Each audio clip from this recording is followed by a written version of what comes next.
জয় শ্রী সচিনন্দন অতীত পাবন করুণে স্মরণ এ দিন যামিনী শ্রী সচিনন্দন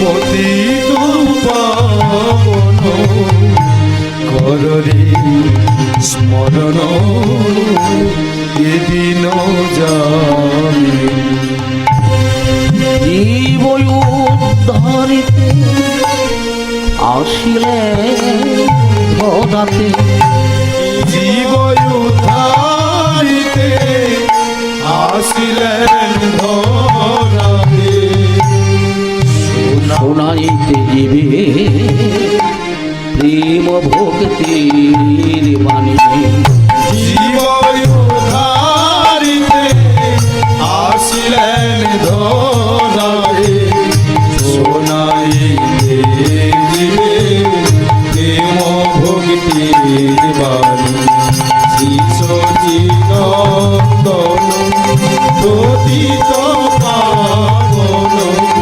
করুণে স্মরণ এ দিন যামিনী শ্রী সচিনন্দন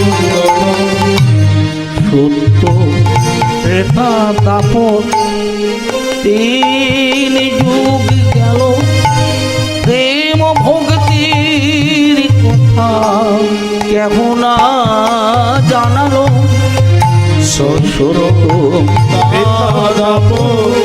দিন যোগ গেল প্রেম ভক্তির কথা কেমন জানালো ধন্য কলি ধন্য গৌরবতী ধন্য কলি ধন্য গৌরী অবতীর্ণ প্রেম ভক্তি রসে ভাসালেন মেদিনী ধন্য কলি ধন্য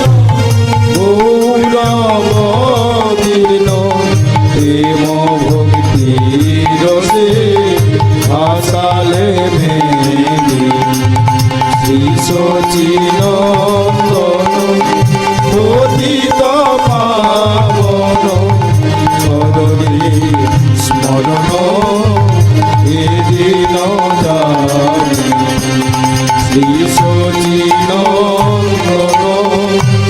সত্য যুগে ধ্যান তাই জাগযুদ্ধ দাপরে দেশবা পরিচর্যা সত্য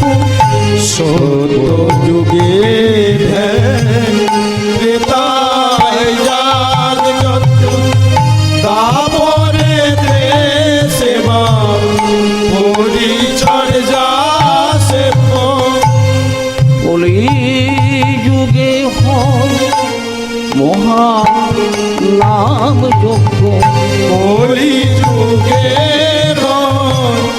মহানাম যজ্ঞ গুরু প্রসাদ মাগে গৌরে চরণ দুখানি কলি যুগে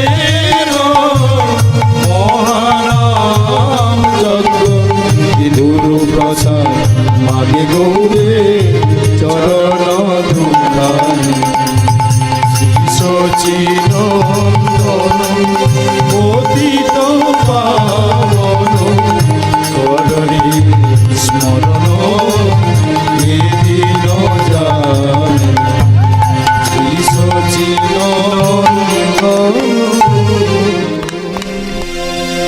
হরের নাম হরের নাম হরির নাম হরের নাম কেবলম কেবলম কলৌ নাস্তেব্য নাস্তেব্য নাস্তেব্য গতির অন্যথা কলিযুগে নাম রূপে কৃষ্ণ অবতার, কৃষ্ণ অবতার নাম হতে হয় সর্বজগৎ নিঃশ্বাস। জগত নিস্তার নামে ভব নামে চিন্তু নামে কলসার, যে নাম বুঝলে ভবে পাইবে নিস্তার। এই কলিযুগ হরিনামের যুগ। অন্যান্য যুগে অন্যান্য ধর্ম ছিল, কলিযুগে হরিনাম সংকীর্তন কলির মানুষের একমাত্র শ্রেষ্ঠ ধর্মীয় পথ। শাস্ত্রে বললেন, প্রীতে ধ্যায়তে বিষ্ণু বিষ্ণু স্ত্রীতায়ং যজতমকে জগতমুখী তাপরে পরিচর্যায়ং কলৌ তৎ হরিকীর্তনাৎ। কীর্তনা সত্য যুগে মানুষের পরমায়ু ছিল সুদীর্ঘ লক্ষ বর্ষ, প্রাণ ছিল মজ্জাগত, মানব দেহ ছিল একবিংশ হস্ত পরিমিত। তাই ধর্ম ছিল তপস্যা। পর্বতের গুহায় বসে অনাহারে অনিদ্রায় হাজার হাজার বছর ধরে তপস্যা করে সমর্থ হয়েছে। তারপর ত্রেতা, যে ত্রেতা যুগে মানুষের পরমায়ুটা কমে গেল, 10,000 বৎসর হলো মানুষের পরমায়ু। প্রাণ হলো অস্থিগত, মানব দেহ হলো 14 হস্ত পরিমিত, 14 হাত হলো মানুষের দেহের পরিমাপ। ধর্ম থাকলো সেই যাগযজ্ঞ, অশ্বমেধ, গোমেধ, নরমেধ ইত্যাদি যাগযজ্ঞ ব্যবস্থা। তারপর দাপর, যে দাপর যুগে মানুষের পরমায়ুটা আরো কমে গেল। 1000 বৎসর হলো মানুষের পরমায়ু। প্রাণ হলো রক্তগত, মানব দেহ হলো সপ্তহস্ত পরিমিত, সপ্তহস্ত পরিমিত। ধর্ম থাকলো সেবা পরিচর্যা। তারপর কলি, যে কলিযুগে মানুষের পরমায়ুটা আরো কমে গেল। কলিযুগের মানুষের পরমায়ু 100 বর্ষ, 3.5 হস্ত দেহের পরিমাপ, অন্নগত প্রাণ। তাই আমাদের পক্ষে তপস্যা, যাগযজ্ঞ, সেবা পরিচর্যা কিছুই সম্ভব না। শ্রীচৈতন্যদেব শ্রীধাম নবদ্বীপে এলেন, বেদ শাস্ত্র পুরাণ সবগুলি পর্যালোচনা করে একটাই কথা জানিয়েছিলেন, হরের নাম হরের নাম হরের নামই কেবলম, কলৌ নাস্তেব্য নাস্তেব্য নাস্তেব্য গতিরন্যথা। কলিযুগে একমাত্র হরিনাম হরিনাম হরিনাম, ইহা ভিন্ন গতি নাই। হরে কৃষ্ণ হরে কৃষ্ণ কৃষ্ণ কৃষ্ণ হরে হরে, হরে রাম হরে রাম রাম রাম হরে হরে। হরে কৃষ্ণ হরে কৃষ্ণ কৃষ্ণ কৃষ্ণ হরে হরে, হরে রাম হরে রাম রাম রাম হরে হরে। হরে কৃষ্ণ হরে কৃষ্ণ কৃষ্ণ কৃষ্ণ হরে হরে, হরে রাম রাম রাম হরে হরে। হরে কৃষ্ণ হরে কৃষ্ণ কৃষ্ণ কৃষ্ণ হরে হরে, হরে রাম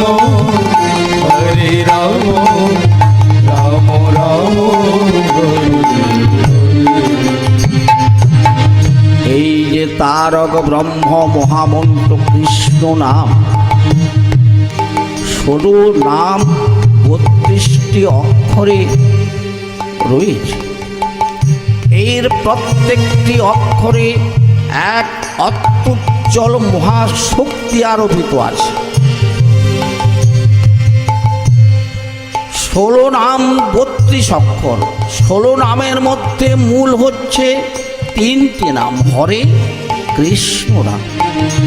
স্বরাক্ষর, প্রত্যেকটি অক্ষরের মধ্যে মহাশক্তি আরোপিত রয়েছে। হরিনাম দীপিকাতে বললেন, হকারে হিঙ্গুল বর্ণভ্যাং সর্ববর্ণং বরোত্তম জ্ঞানাজ্ঞান কৃতং পাপং হকারে দহতি স্খনাৎ। হরে কৃষ্ণ রাম, হরের এই ক্ষমতা রয়েছে। হকারে হিঙ্গুল বর্ণভ্যাং সর্ববর্ণং বরোত্তম জ্ঞানাজ্ঞান কৃতং পাপং হকারে দহতি। জ্ঞানে কিংবা অজ্ঞানে আমাদের অনেক পাপ হয়ে থাকে বা করে থাকে। সেই পাপগুলো ধ্বংস হয়ে যাবে ওই হকার উচ্চারণ করে। রে কারে রক্তবর্ণ স্ফিয়াদ গোপালেন নিরূপিত তত্ত্ব জন্মার্জিত পাপং রে কারে দহতি স্খনাৎ।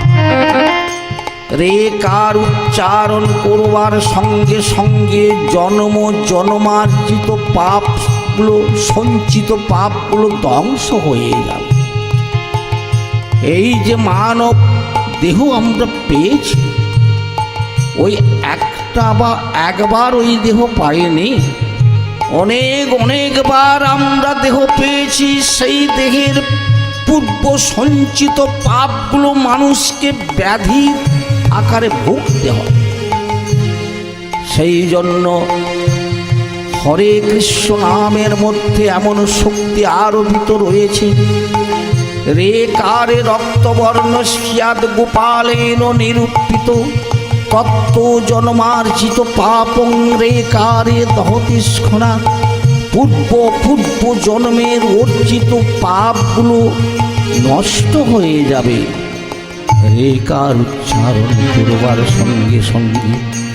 ক্রিকারে কজ্জল বর্ণভ্যাং সংহরে রূপপাতকং গতি শক্তি রতি প্রেম ক্রিকারে জায়তি স্খনাৎ। কৃষ্ণের ক্রিকার উচ্চারণ করবার সঙ্গে সঙ্গে পাতক, মহাপাতক, উপপাতকগুলো নষ্ট হয়ে যায়। স্নকারে লোহিত বর্ণভ্যাং সর্ববর্ণং বরোত্তম গুব্বাঙ্গনা কৃতং পাপং স্নকারে দহতি স্খনাৎ। কৃষ্ণের স্নকার উচ্চারণ করবার সঙ্গে সঙ্গে গুরুজন জনিত যে পাপগুলো আমাদের স্পর্শ করে, সে পাপগুলো নষ্ট হয়ে যায়। রাকারে গৌরবর্ণশ্চ বরের শক্তি ভবের ধ্রুব রবি সোমস্তম বর্ণস্তম রাশি দহতি স্খনাৎ। রাকার উচ্চারণ করবার সঙ্গে সঙ্গে গ্রহ বৈগুণ্য জনিত যে পাপগুলো মানুষকে ভোগ করতে হয়, রাম নামের রাকার উচ্চারণ করলে সেই ফলপ্রাপ্ত। মোকারে জ্যোতিরূপশ্চ নিরঞ্জন সদাস্থিত মিথ্যা বাক্য কৃতং পাপং মোকারে দহতি স্খনাৎ। রামের মোকার উচ্চারণ করবার সঙ্গে সঙ্গে অজ্ঞানে জ্ঞানে যদি কোনো মিথ্যে বাক্য প্রয়োগ হয়ে থাকে, রামের মোকার উচ্চারণ করবার সঙ্গে সবগুলো ধ্বংস হয়ে যায়। সেই জন্য এই তারক ব্রহ্ম মহামন্ত্র মহানাম সকলের পক্ষে উচ্চারিত করা প্রয়োজন। সেই তারক ব্রহ্ম নামের মহাযজ্ঞানুষ্ঠান যে অষ্টপ্রহর ব্যাপী সেই তারক ব্রহ্ম নাম উচ্চস্বরে কীর্তন হচ্ছে। আর সেই তারক ব্রহ্ম নাম আমাদের একমাত্র আশ্রয়। হরে কৃষ্ণ কৃষ্ণ কৃষ্ণ কৃষ্ণ হরে হরে হরে রাম রাম রাম হরে হরে হরে কৃষ্ণ কৃষ্ণ কৃষ্ণ হরে হরে হরে রাম রাম রাম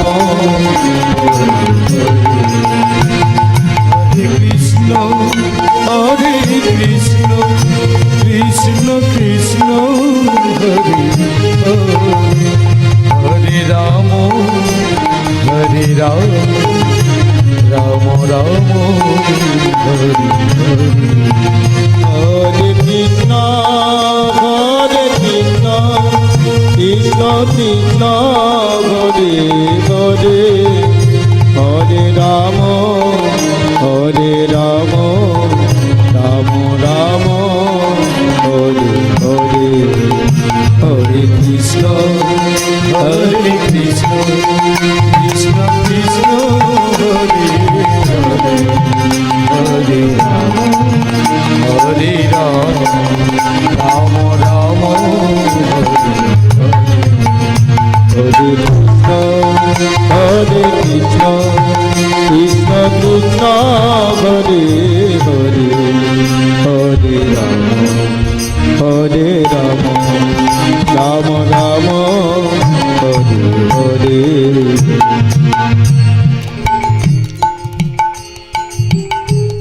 হরিনাম কীর্তনটি দুভাগে বিভাগ করেছেন।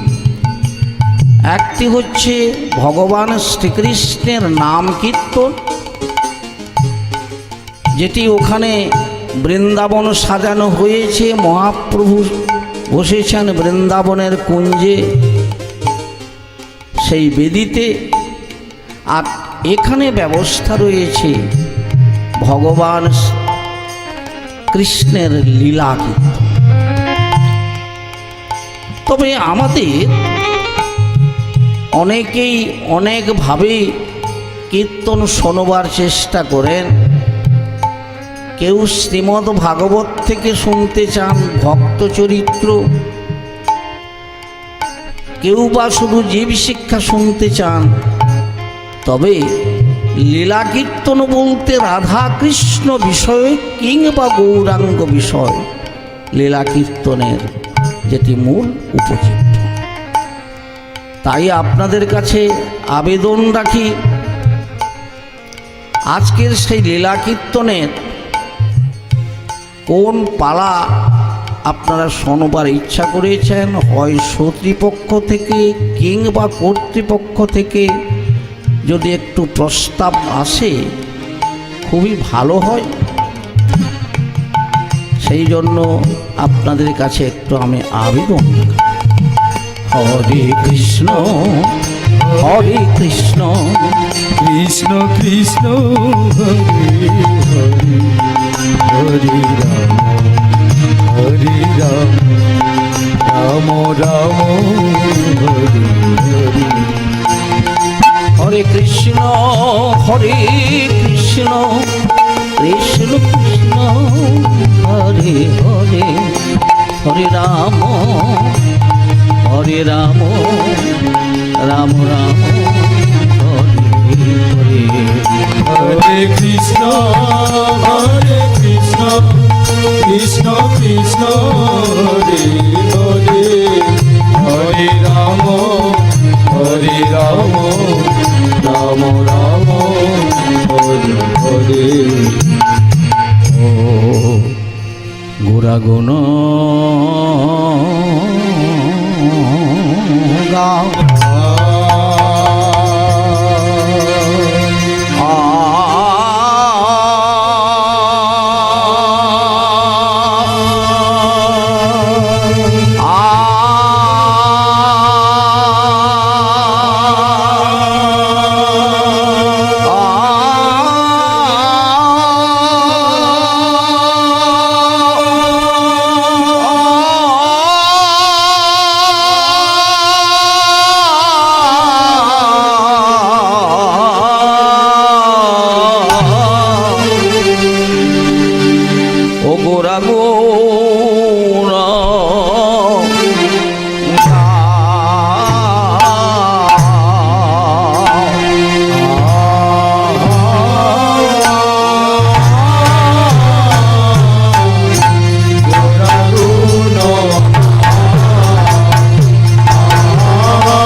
বদন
হবে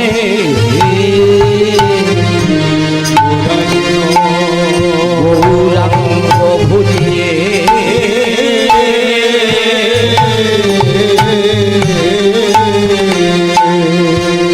গৌরাঙ্গ ভজিলে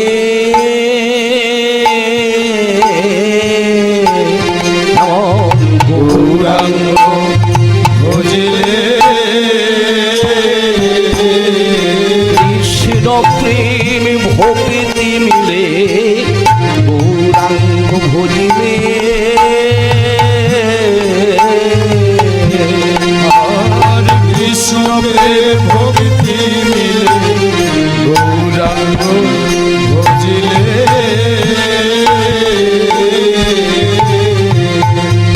নমো শ্রীকাল সত্যায় জগন্নাথ সুতায় চন্তায় সভৃতায় সপুত্রায় সকল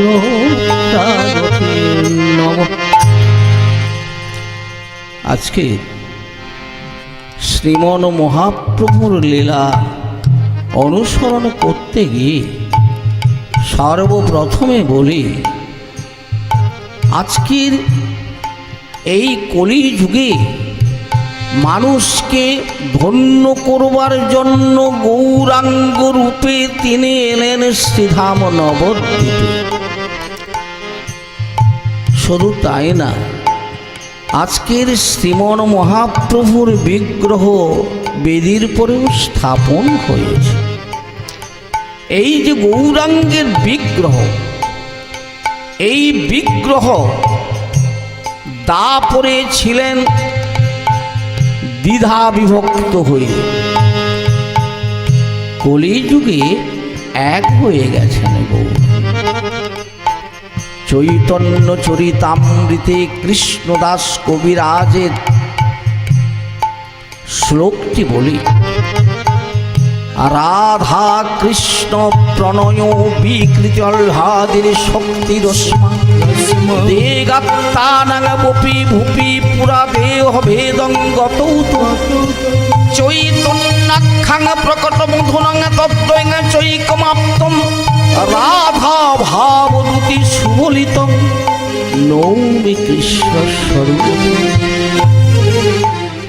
শ্রী রাধা রাধা কৃষ্ণ প্রণয় বিকৃতি।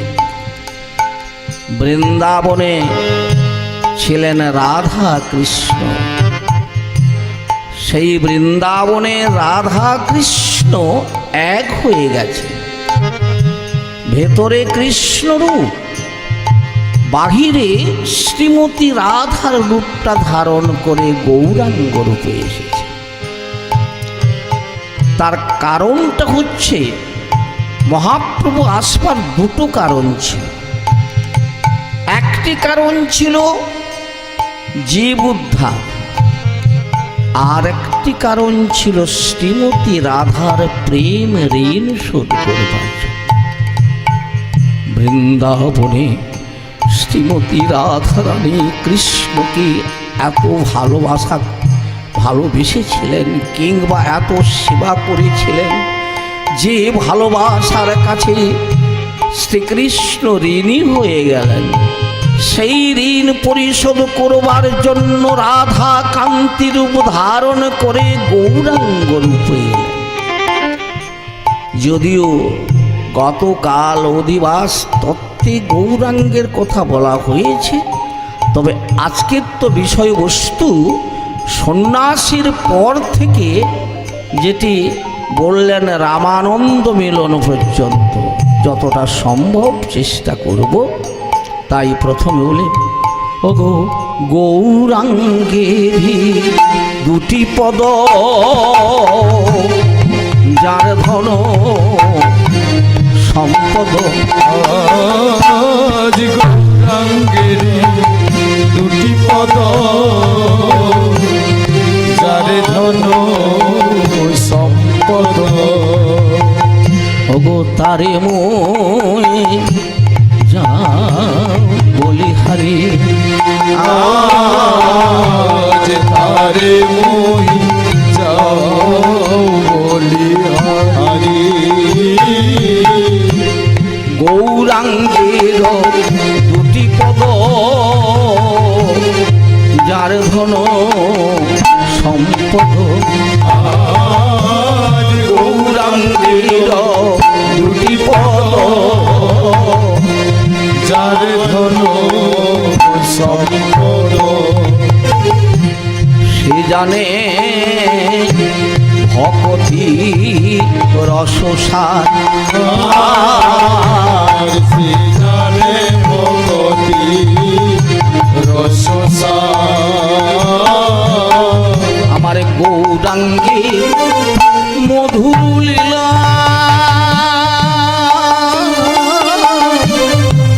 যার কর্ণে প্রবেশিলা। আমার গৌরাঙ্গে মধুর লীলা, যার কর্ণে প্রবেশিলা। হৃদয় নির্মল হেলতা, হৃদয় নির্মল দেবতা। যে গৌরাঙ্গে নাম লয় তার হয় প্রেমোদয়। আর যে গৌরাঙ্গে নাম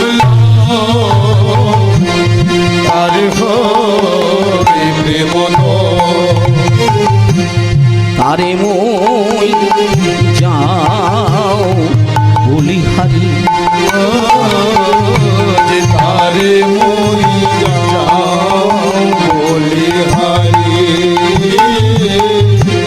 গৌরাঙ্গের গুণেতে ঝুড়ে নিত্যলীলা তার সুরে। গৌরাঙ্গে গুণে ছুঁয়ে নিত্য নীলা তার সুরে।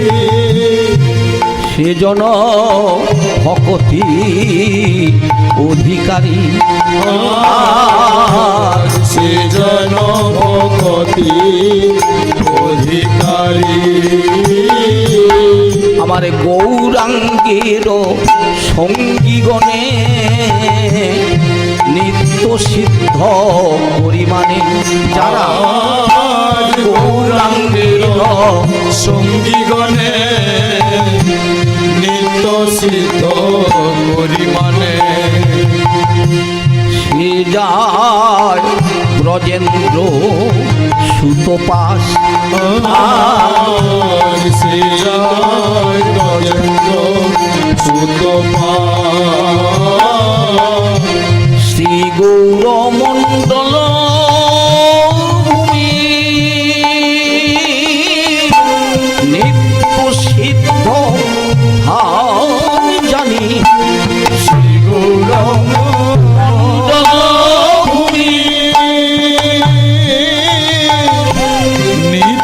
সিদ্ধ ধাম জানি তার হয় ব্রজ ভূমিবাস আজ তার হয় ব্রজ ভূমে গৌর প্রেম মোহর নবী শ্বেতরঙ্গে জীবা আজ গৌর প্রেম মহান নবে সে তরঙ্গ জীবাণুবে শ্রী রাধা মাধব অন্তরঙ্গ আর শ্রী রাধা মাধব অন্তরঙ্গ গৃহে বাবনেতে থাকো গৌরাঙ্গ বলে ডাকো বাবনেতে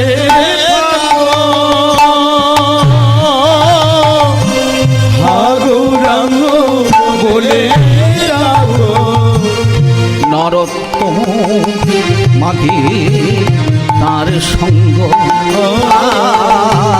নরতম মাগে তার সঙ্গ তারা গৌরচরণ শরণে নিল যারা গৌরচরণ শরণ নিল প্রেম ভক্তি হৃদয়ে পেল গৌরচরণ শরণে নিল প্রেম ভক্তি হৃদয়ে পেল গৌরচরণ শরণ নিল আমার গৌরচরণ শরণে করে গৌরচরণ শরণ করি যাবে ভব নদীর পারি গৌরচরণ শরণ করে যাবে ভব নদীর পারে গৌরচরণ শরণ করে আরে ভব পারির ভয় রবে না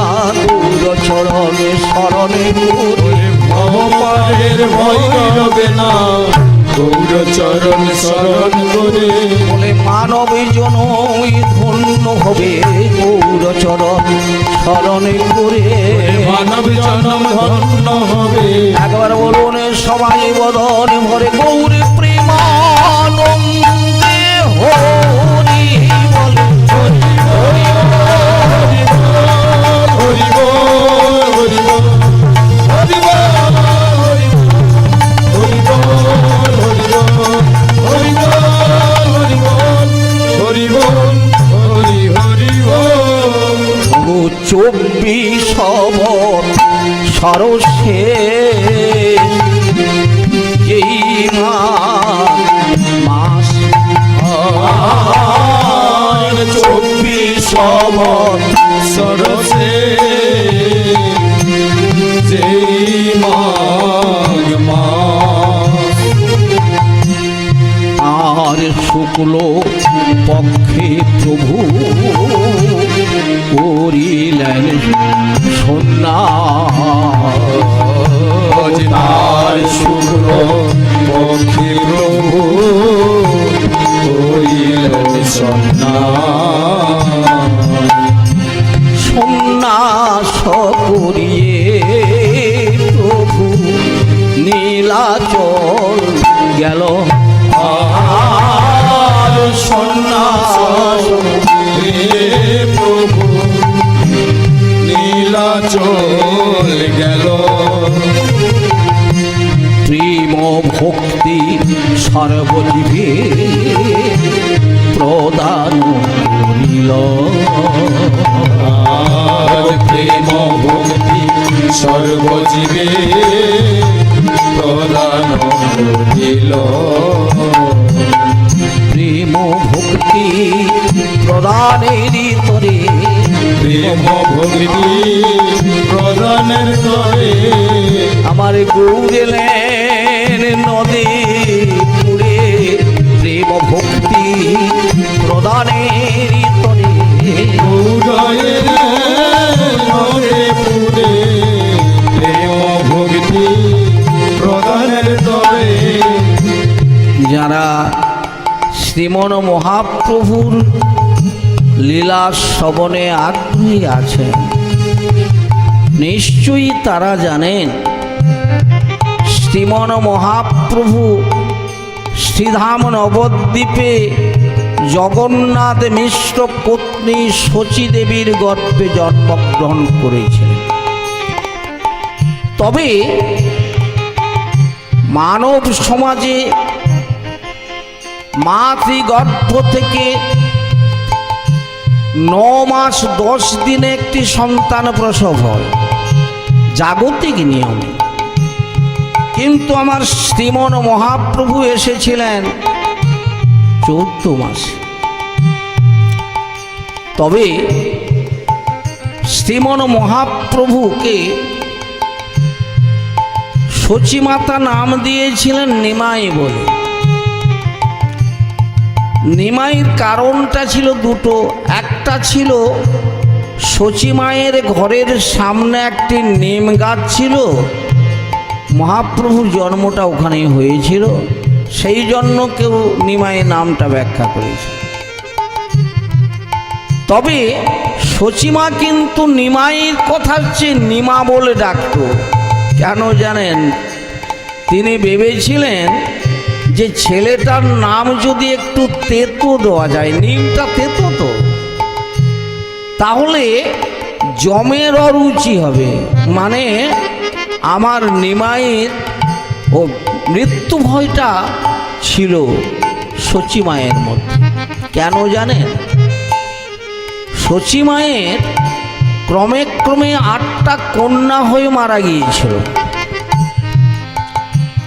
নবম গর্ভে জন্মগ্রহণ করেছিলেন বিশ্বরূপ, অর্থাৎ পূর্বে যিনি বলরাম ছিলেন তিনি বিশ্বরূপ, পরবর্তীতে নিত্যানন্দ নামে তিনি চলে গেছেন। দশম গর্ভে এসেছিলেন আমার গৌর সুন্দর, তাও জন্মেছিলেন 14 মাসে।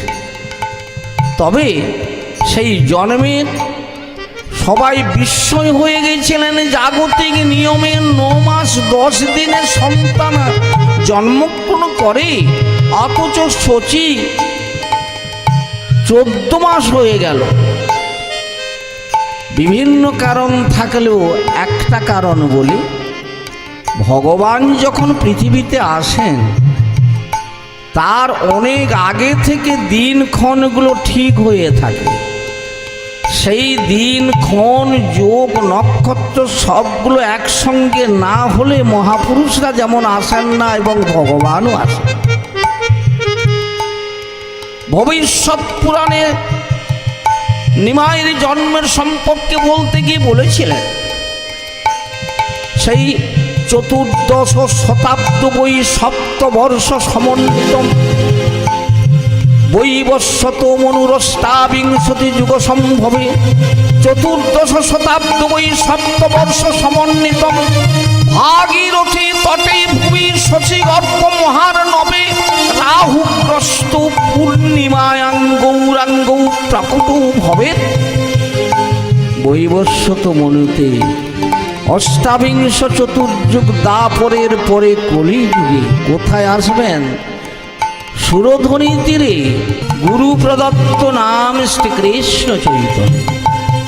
শ্রীকৃষ্ণ চৈতন্য প্রভু সেই কাঞ্চন নগরে বোধহয় আর কোথাও কৃষ্ণ নাম তিনি শুনতে পাননি, তাই কৃষ্ণ নাম রাখাল বালকদের মুখে শুনে মহাপ্রভু আত্মহারা হয়ে সেই বালকদের কাছে ছুটে গেল।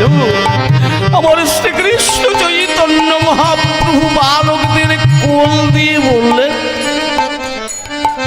তোমরা সেই ব্রজের রাখাল, তোমরা সেই ব্রজের রাখাল, তোমরা সেই ব্রজের রাখাল, তোমরা সেই ব্রজের রাখাল, চড়াইতেছ বেনুর পাল, তোমরা সেই ব্রজের রাখাল, চড়াইছ ধেনুর পাল, তোমরা সেই ব্রজের রাখাল। বলতে পারো আমি বৃন্দাবনে পৌঁছে গেছি না কত বাকি আছে বলো তো? বলে, ও ঠাকুর, আপনি বৃন্দাবন যাবেন? ওই যে বৃন্দাবন দূরে দেখা যাচ্ছে, ওই গঙ্গার পথ ধরে তুমি ওখানেই চলে যাও। মানে নিত্যানন্দ প্রভু যে কথাটা বলে গিয়েছিলেন যে শান্তিপুরের দিকে পথটা দেখিয়ে দেবে, সেই রাখাল বালকেরা বৃন্দাবনের পথ দেখাতে গিয়ে শান্তিপুরের পথটা দেখিয়ে দিল। দেখলেন যে শ্রীকৃষ্ণ চৈতন্য শান্তিপুরের দিকে এগোচ্ছে। চন্দ্রশেখর আচার্য এবং নিত্যানন্দ প্রভু একটু দূর থেকে ঘুরে গিয়ে আগে পৌঁছে গেল অদ্বৈত আচার্যের ওখানে। বলে, আচার্য! আচার্য চমকে এলো, কি গো, আবার গৌরহরির দেখা পেলে? বলে, আচার্য, আপনি প্রস্তুত হয়ে থাকুন, আমরা গৌরহরিকে নিয়ে এসেছি। কি প্রস্তুত হতে হবে? তুমি একটা নৌকা নিয়ে অপেক্ষা করো, একটা নৌকা নিয়ে অপেক্ষা করো, আমার গৌরহরি আসছে। তবে গৌরহরির নামটা পাল্টে গেছে গো, শ্রীকৃষ্ণ চৈতন্য সন্ন্যাস হয়ে গেছে। আর চন্দ্রশেখরে পাঠাইল নবদ্বীপে, আর চন্দ্রশেখরে পাঠাইল নবদ্বীপে। নৌকা নয় অদ্বৈত প্রভু গঙ্গার সমীপে, নৌকা নয় অদ্বৈত প্রভু গঙ্গার সমীপে। আমার গৌরহরি ফিরে আসছে। আচার্য, অদ্বৈত প্রভু গঙ্গার জলে নৌকাটি নিয়ে তিনি অপেক্ষা করছেন। শ্রীকৃষ্ণ চৈতন্য প্রভু কৃষ্ণ নাম করতে করতে পৌঁছে গেলেন। দেখলেন অদ্বৈত আচার্য নৌকাটা নিয়ে গঙ্গার জলে বসে আছে। মহাপ্রভু বলছে, ওই তুমি তো অদ্বৈত প্রভু, হেথা কেন আইলা? আরে তুমি তো অদ্বৈত প্রভু, হেথা কেন আইলা? আমি বৃন্দাবনের, তুমি কেমনে জানিলা? আমি বৃন্দাবনে, তুমি কেমনে জানিলা? আচার্য প্রভু, আমি যে বৃন্দাবন চলে এসেছি আপনি জানলেন কি করে? আপনি বা বৃন্দাবনে তার আগে পৌঁছিলেন কি করে? আচার্য প্রভু দুটি হাত জোড় করে বললেন, শ্রীকৃষ্ণ চৈতন্য প্রভু, বৃন্দাবন নয় গো, বৃন্দাবন নয় গো, এই শান্তিপুর হয়, বৃন্দাবন নয় গো। আজ এই শান্তিপুর হয়, বৃন্দাবন নয় গো। প্রভু, এটা বৃন্দাবন না, আপনি কৃপা করে শান্তিপুরে এসেছেন। প্রভু, আপনি আমার আতিথ্যতা গ্রহণ করুন, আমি অনেক দিন আশা করে বসে আছি প্রভু, তোমার সেবা করব। চমকে উঠলেন শ্রী চৈতন্য প্রভু, চমকে উঠলেন। কি করে হয়? আমি তো কৃষ্ণের উদ্দেশ্যে দীক্ষা গ্রহণ করলাম, কৃষ্ণকে পাবো বলে আমি বৃন্দাবনে যাব, পথ ধরলাম, আমাকে কে আনলো এই শান্তিপুরে? বুঝতে পেরেছি সেই চতুরালি করেছে নিত্যানন্দ প্রভু।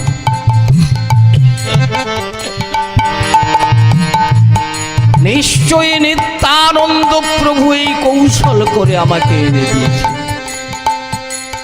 অদ্বৈত আচার্য বললেন, প্রভু, আপনি যে কোনো কারণেই তো এখানে পৌঁছে গেছেন ঠাকুর, কেন দোষ দিচ্ছেন নিত্যানন্দ প্রভু? আপনি তো স্বতন্ত্র ঈশ্বর, ভগবান স্বতন্ত্র, জীব পরতন্ত্র। কথাটার অর্থটা কি জানেন? ভগবান নিজের ইচ্ছায় সব চলে, আর আমরা নিজের ইচ্ছায় কেউ কিছু করতে পারি না। এটা স্মরণ রাখবেন সবাই। আপনারা ভাগ্যবান, বড় বড় কীর্তন গায়কদের কাছে আপনারা কীর্তন গান শোনেন, কত ভাগবতীয় কথা শুনতে পান। অহসৌভাগ্য। যেই শুনুন না কেন, শ্রীমদ্ ভাগবত চৈতন্য চরিতামৃতের দুটি লাইন আমি আপনাদের কাছে বলি। কবিরাজ গোস্বামী বলেছে, আপন ইচ্ছায় যে কোটি বাঞ্ছা করে, আপন ইচ্ছায় জি কোটি বাঞ্ছা করে, কৃষ্ণ কৃপা না হইলে বাঞ্ছা নাই পুরে। কৃষ্ণ কৃপা না হইলে বাঞ্ছা নাহি স্ফুরে। ক্ষুদ্র মানব আমরা বড় না। কেউ যদি ভাবেন আমি কোটিপতি করুণপতি, মুহূর্তের মধ্যে ধূলিসাৎ হয়ে যায়। কেউ ভাববেন আমি পণ্ডিত, কেউ ভাববেন আমি জ্ঞানী, কেউ ভাববেন আমি ভক্ত। না না না না, আপন ইচ্ছায় জি কোটি বাঞ্ছা করে, আপন ইচ্ছায় জি কোটি বাঞ্ছা করে, কৃষ্ণ কৃপা না হইলে বাঞ্ছা নাহি পুরে। আমার কৃষ্ণ কৃপা না হইলে বাঞ্ছা নাহি স্ফুরে। কৃষ্ণের ইচ্ছা ব্যতি রেখে একটি খড়ের টুকরো কোথাও সরাতে পারবে না পবন।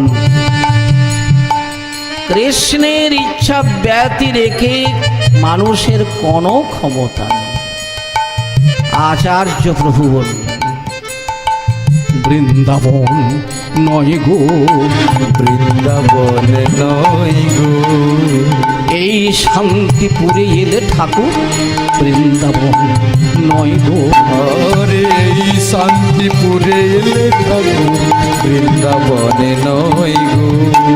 ভক্তেরে যদি প্রভু কৃপা যে করিলে, আরে ভক্তের যদি প্রভু কৃপা যে করিলে, মম গৃহে চল প্রভু আশা পুরাইলে। মম গৃহে চলো প্রভু আশা পুরাইলে। হে দয়াল প্রভু, আমার সৌভাগ্য সন্ন্যাসের আগমন, আমার পূর্বপুরুষের সৌভাগ্য। জানেন, যেই গৃহে কোনো বৈষ্ণবের, কোনো সাধুর, কোনো সন্ন্যাসের পদার্পণ হয়, সেই গৃহ ধন্য হয়ে যায়। চতুর্দশ পুরুষ মুক্ত হয়ে যায়, পাপের হাত থেকে মুক্ত হয়ে ভগবত প্রেমে থাকে। যতই অট্টালিকা আপনি বানান কিংবা যতই পরিষ্কার পরিচ্ছন্ন গৃহ করুন না কেন, সেই গৃহে যদি সাধু সন্ন্যাস ব্রাহ্মণ অতিথির যদি সেবা না হয়, সেগুলো সব অকাল। যদি প্রভু কৃপা করে শান্তিপুরে এলে, আর যদি প্রভু কৃপা করি শান্তিপুরে এলে, মম গৃহে সেবা দিলে ভাগ্যমানি বলে। আজ মম গৃহ সেবা দিলে ভাগ্যমানি বলে। এতক্ষণ শ্রী চৈতন্য প্রভু বলেন, আচার্য তুমি তো আমার কর্ণধার গো, তুমি তো আমাকে বৈষ্ণব ধর্মে প্রবর্তন করেছ। কথাটা সত্য। অদ্বৈত আচার্য নবদ্বীপে সর্বপ্রথম বৈষ্ণব ধর্মের কথাটা মানুষের কাছে বলেছে, এবং শ্রীমন মহাপ্রভু আচার্য প্রভুর সঙ্গ নিয়ে নাম কীর্তন করেছে। তাই বললেন, প্রভু কৃপা করে যদি মম গৃহে আগমন করো, আমি ধন্য হয়ে যাই। ভক্তের ডাক ভগবান কি উপেক্ষা করে? আপনারা বিশ্বাস করুন, ভগবানকে যদি প্রেম ভক্তি দিয়ে কেউ যদি প্রার্থনা করেন, ভগবান সেই প্রার্থনা পূরণ করেন। সত্য সত্য সত্য। প্রভু নৌকাটা পার হয়ে অদ্বৈত আচার্যের ঘরে গেলেন। অন্যদিকে নিত্যানন্দ প্রভু এবং চন্দ্রশেখর নবদ্বীপে শচী মায়ের ঘরে গেলেন। গিয়ে বলছে, মা, কথা দিয়েছিলাম তোমার নিমাইকে ফিরে আনবো, পারলাম না মা। মা, কথা দিয়ে কথা রাখতে পারিনি, বড় দেরি হয়ে গেছে আমার। কেন, কি হয়েছে? আমাদের পৌঁছানোর পূর্বে তোমার নিমাই সন্ন্যাস ধর্ম করেছে, আর সে জন্মস্থানে তো ফিরে আসবে না। মা যেন অচৈতন্য হয়ে পড়ল ধুলায়। নিত্যানন্দ প্রভু সান্ত্বনা দিলেন, মা, শুধু তোমার সঙ্গে দেখা করাবার জন্যই আমি শান্তিপুরে নিয়ে আসছি তোমার নিমাই। শ্রী চৈতন্য নাম নিয়ে তোমার নিমাই সন্ন্যাস ধর্ম এসছে। নিমাই শান্তিপুর এসছে। আমি নিমাইকে প্রশ্ন করবো, সন্ন্যাসের অনুমতি ওকে কে দিয়েছে? বৌমা, চলো তো, নিমাইকে আমরা প্রশ্ন করব। ইহারও লাগিয়া যত পড়াইলাম ভাগবত, হরিহার লাগিয়া যত পড়াইলাম ভালো মন্দ, এ কথা বলিব আমি কার? এ কথা বলিব আমি কার? জীবন্তে থাকিতে মাই ইহা নাহি শোভা পায়, জীবন থাকিতে ইহা নাই শোভা পায়। বেঁচে থাকতে আমি দেখবো নিমাই আমার ভিক্ষার ঝোলা কাঁধে নিয়ে ভিক্ষা করবে। না, জীবন্তে থাকিতে মাই ইহা নাই শোভা পায়, জীবন্তে থাকিতে ইহা নাই শোভা পায়। বিষ্ণু প্রিয়ার কি হবে উপায়? আমার বিষ্ণু প্রিয়ার কি হবে উপায়? বৌমা, চলো তো, নিমাইকে প্রশ্ন করব। সন্ন্যাস হওয়ার অনুমতি ওকে কে দিয়েছে? যদি সন্ন্যাস হতো তবে কেন তোমাকে বিয়ে করে তোমার পানি গ্রহণ করেছিল? কেন প্রশ্ন করবো সে নিমাই, কিবা উত্তর নিতাই তো একটু বিপদে পড়ে গেল। কেন জানেন? সন্ন্যাস নেওয়ার পরে স্ত্রীমুখ দর্শন নিষিদ্ধ। সন্ন্যাস ধর্ম নষ্ট হয়ে যাবে যদি স্ত্রীমুখ দর্শন করে। নাও বলতে পারছে না। সচিমা বলছে, বৌমা তুমি চলো, নিমাইকে প্রশ্ন করবো তাকে সন্ন্যাসের অনুমতি কে দিয়েছে। নিতাই হাত জোড় করছে, মা, সন্ন্যাস ধর্মের নিয়ম যদি স্ত্রীমুখ দর্শন করে তার সন্ন্যাস ধর্ম নষ্ট হয়ে যায়। চমকে উঠলেন। সতী সাধ্বী পতিব্রতা বিষ্ণু প্রিয়া দেবী, মা, আমি সেথা যাব না। আমি সেথা যাব না, মাগো আমি সেথা যাব না, মাগো আমি সেথা যাব না। আমার স্বামীর ধর্ম নষ্ট হবে, আমি সেথায় যাব না। আমার স্বামীর ধর্ম নষ্ট হবে, আমি সেথা যাব না। আমি যে তার সহধর্মিনী, আমি সেথা যাব না। আরে আমি যে তার সহধর্মী, আমি সেথা যাব না। ধর্মের পথে আমি সহায়িনী, আমি সেথা যাব না। আরে ধর্মের পথে আমি সহায়, আমি সেথা যাব না।